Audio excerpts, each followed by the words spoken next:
Welcome to Penrose Learning, where we make understanding easy. Start by gathering ingredients and prepping to save time and keep flavors bright. Use 1 lb peeled shrimp and 4 cloves garlic. Measure 4 tablespoons butter, 1 tablespoon lemon juice, and 1/2 cup heavy cream. Chop 2 tablespoons fresh parsley and set aside. Have 1 teaspoon salt and 1/2 teaspoon black pepper ready. Zest 1 lemon for extra brightness and reserve 1 tablespoon of pasta water or stock. Pat shrimp dry. Then season lightly with 1/2 teaspoons salt.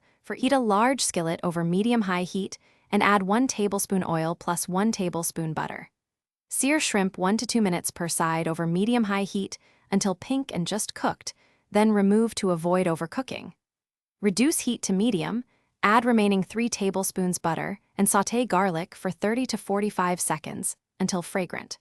Pour in 1/2 cup heavy cream and 1 tablespoon lemon juice. Then simmer sauce 3 to 5 minutes until slightly thickened and glossy.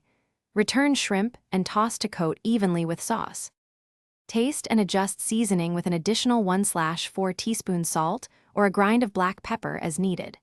Finish with 2 tablespoons chopped parsley and 1 tablespoon lemon zest to brighten the sauce.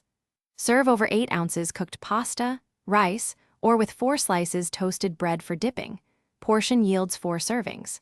For leftovers, cool quickly and store in an airtight container in the fridge up to 3 days or freeze up to 1 month, reheating gently to avoid breaking the cream emulsion. Thanks for watching. If this was helpful, leave a like and consider subscribing. See you next time.